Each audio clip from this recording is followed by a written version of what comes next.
What would you like to see happen with this case? I would like to see it closed and Lily and Jack found safely, and someone is charged with criminal offenses.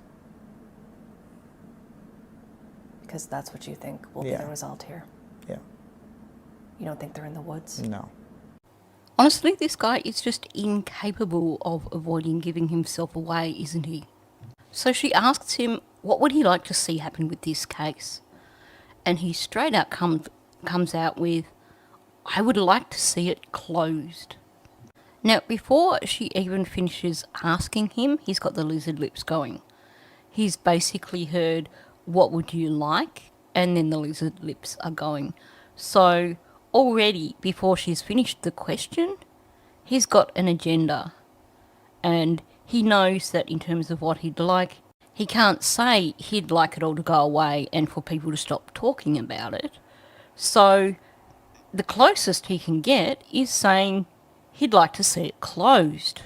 Now, Daniel does a lot of nodding in his interviews, but if you watch him, you can see what's real and what's not, because when he's nodding in agreement with what he's saying, when it's in time with what he's saying, then you know it's real.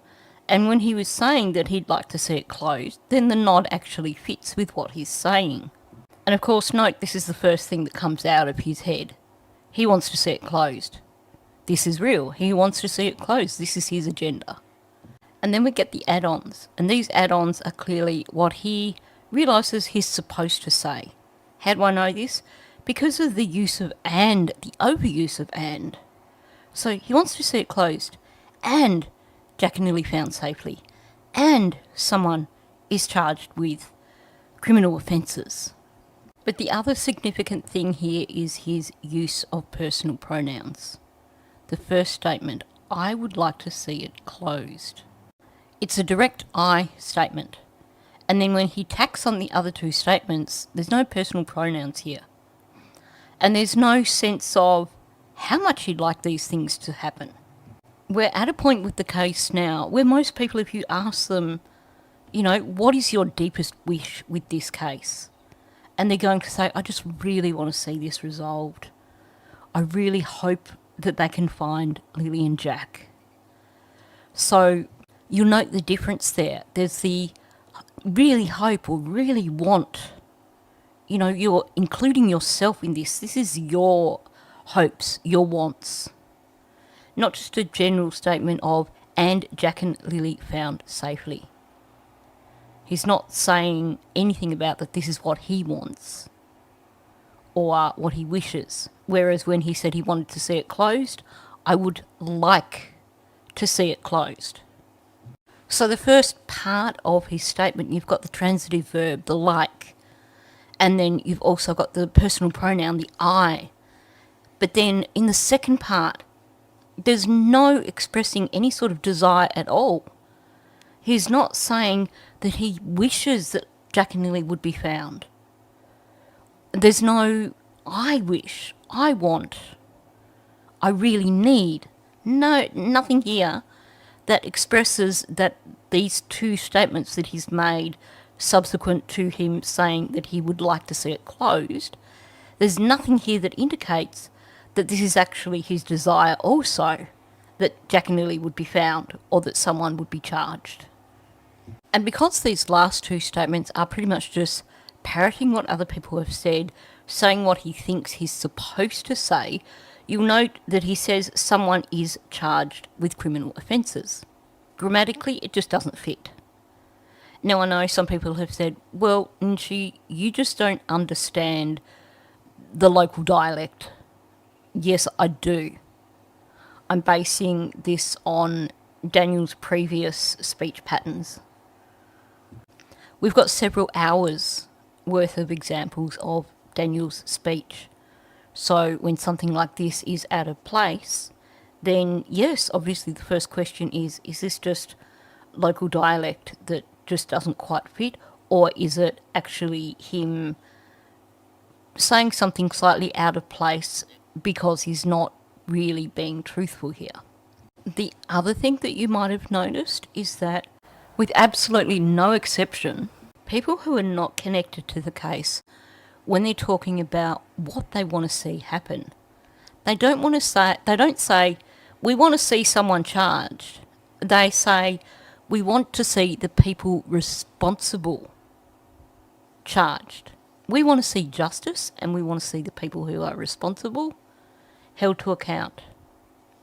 But Daniel here is just saying he wants someone charged. Well, he's not even saying wants. He's just saying, and someone is charged. Because clearly he doesn't actually want the people responsible for what happened to Lily and Jack charged. Because that would obviously be counterintuitive. It's interesting too that he refers to criminal charges plural. And I think this is probably reflective of major crimes basically during their interviews with him, pointing out that whoever is responsible for what happened to Lily and Jack will be facing criminal charges plural, because aside from whatever it was that they did in the first place, they will also be charged with, and this isn't the correct terminology because I don't know if I can say it on YouTube, but tampering with somebody who is deceased. Also, of course, obstruction or something along those lines. Now, you've probably noticed by now that one of the biggest tells with Daniel is his blinks and his closed eyes. And again, we get him blink on found, and he closes his eyes on safely. So, found safely. Because, of course, while he is carefully monitoring Angela's reaction to what he is saying, at the same time, it's that sense of he doesn't want her to see in his eyes that he's lying. When he talks about someone being charged, you get, after someone, you get the lips locked and a bit of a grimace, and then is charged. Clearly his brain is trying to stop him from saying this because he doesn't want anyone charged. Because he knows what will happen when someone is charged for this, over this case. In my opinion, of course.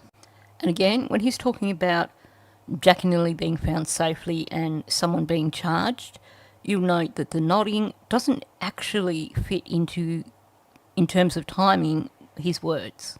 Especially when he says, and someone is charged with criminal offences, it's like he only realises as he's saying offences that he's meant to be nodding here because it is a delayed response. And again, he gives himself away when she asks him, that's what you think will be the result here? Because he's trying to nod, but what you see is it's more of a sway. It is more of that self-soothing thing where someone is kind of rocking back and forwards. And in response to her question, he says yeah, but he says it twice. The first time, she hasn't even finished speaking, and you get this quiet yeah. She finishes, and then you get another equally quiet yeah. He's not as loud as usual. This certainly suggests that this is not something that he wants to admit to, but having just basically said all these things, that is the appropriate answer, and it is also the correct answer. So she's like, that's what you think will be the result? You get the sway that's accompanying the nod and the two quiet yeahs. He knows.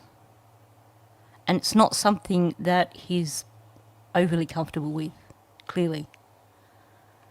This, to me, shows that he is feeling the pressure. When he did this interview, he was feeling the pressure.